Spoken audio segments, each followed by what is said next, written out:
Eu acho que tem muitas barreiras à inovação em organizações de todo porte, de todos os setores, e no cooperativismo também a gente tem que admitir, e não é por culpa de ninguém, mas é uma herança de um mundo pré-digital, no qual a inovação acontecia de forma mais devagar, menos baseadas nos dados e mais na intuição, onde criavam-se muitos processos também para poder otimizar a eficiência, a produtividade, mas que muitas vezes tiram a autonomia que é necessária para a inovação. Então, sendo que a gente e as empresas carregam esta herança, elas se encontraram num mundo em 2020 totalmente chacoalhado pela pandemia, que pediu uma reinvenção muito rápida nos negócios, talvez de uma forma que nunca aconteceu no passado.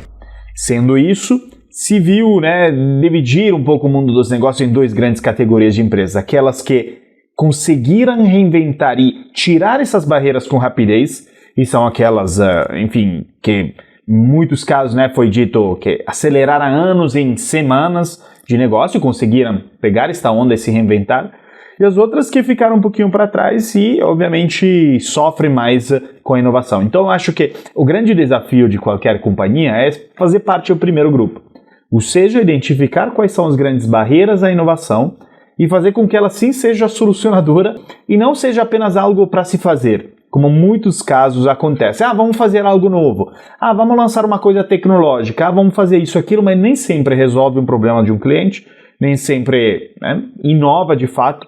E aí é onde a gente inova por inovar, não inova para solucionar. Eu acho que as duas coisas são muito diferentes.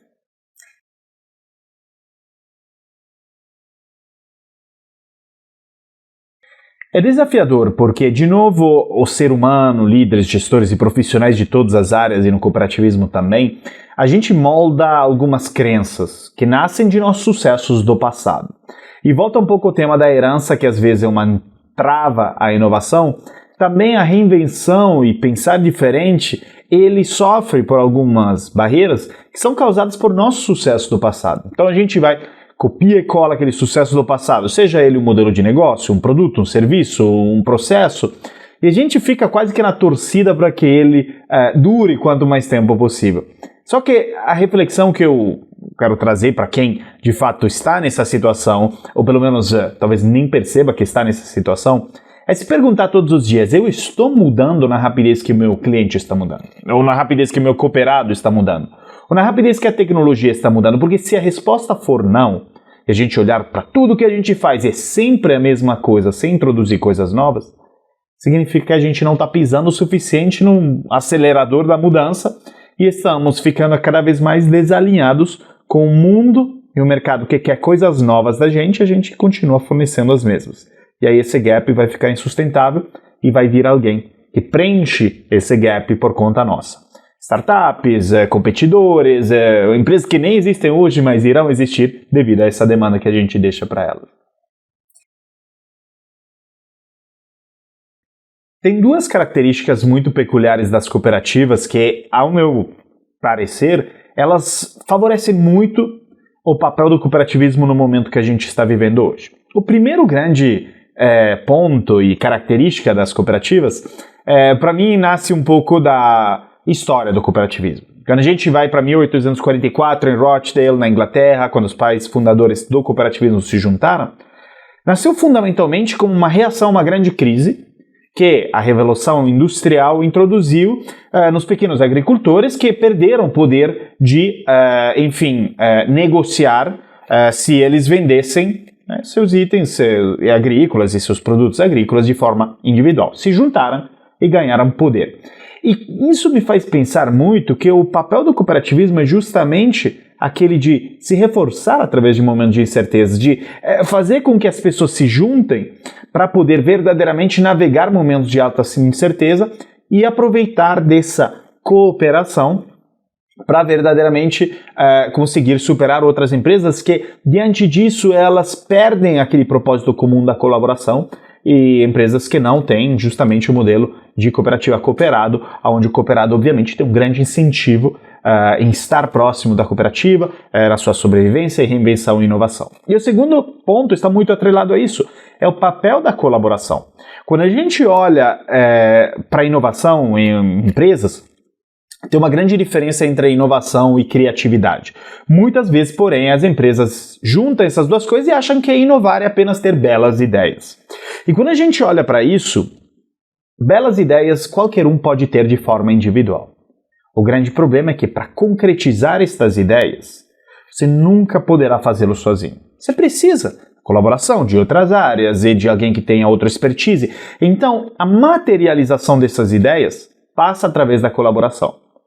E por quem trabalhou também em muitas empresas privadas, e eu passei também por isso, sabemos que as empresas privadas, por falta do incentivo que as cooperativas têm, elas trabalham muito por silo, de forma muito individualista. E por isso, mesmo que muito criativas, mesmo fazendo planos mirabolantes, muito bonitos de reinvenção de negócio, falta a execução. E eu acho que isso é algo que as cooperativas têm muito bem. Uma vez que toma-se uma decisão de forma muito democrática, numa assembleia, por exemplo, todo mundo está alinhado e sabe o que fazer e coopera na direção daquilo. E eu acho que isso é um dos outros grandes fatores do cooperativismo hoje em dia. Quando eu fui ainda mais na pandemia estudar quais eram as grandes novidades do mundo digital que pediam novas características profissionais, eu notei que o mundo digital ele é diferente através de 5 grandes fatores a respeito do mundo analógico. Primeiro, o mundo interconectado, onde estamos online o tempo todo. Segundo, é um mundo onde tudo acontece em tempo real. Terceiro, que ele gera dados. Quarto, ele cresce de forma exponencial e não linear. E quinto, o mundo da inteligência artificial. E eu peguei uma por uma essas características e eu fiquei refletindo sobre como que elas mudam as características e competências dos profissionais diante delas. Então, no mundo interconectado, o que eu percebi é que o profissional de hoje não pode mais ser especialista apenas da sua área, mas precisa se abrir a múltiplas áreas do saber, segundo o que eu chamo da primeira grande característica, flexibilidade cognitiva, essa habilidade de juntar múltiplas áreas do saber. Segundo, se estamos em um mundo onde tudo acontece em tempo real, nós precisamos, segunda grande característica, de agilidade e tolerância ao erro. Porque sem tolerância ao erro a gente não vai experimentar e ser ágil, porque nós ficaremos travados diante da inovação.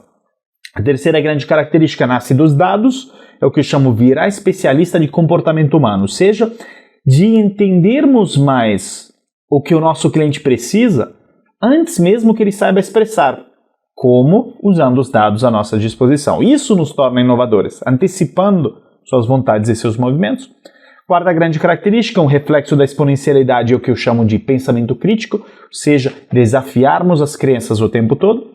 E por último, no mundo da inteligência artificial, nós temos que ter o que eu chamo de altruísmo digital, que fundamentalmente é a nossa habilidade humana de conectarmos, de sermos mais empáticos, de desenvolvermos nossa inteligência emocional, para nos diferenciarmos da inteligência artificial que já desempenha muitas tarefas melhor do que a gente. Então, o que será de nós é, obviamente, focarmos no que de mais humano temos.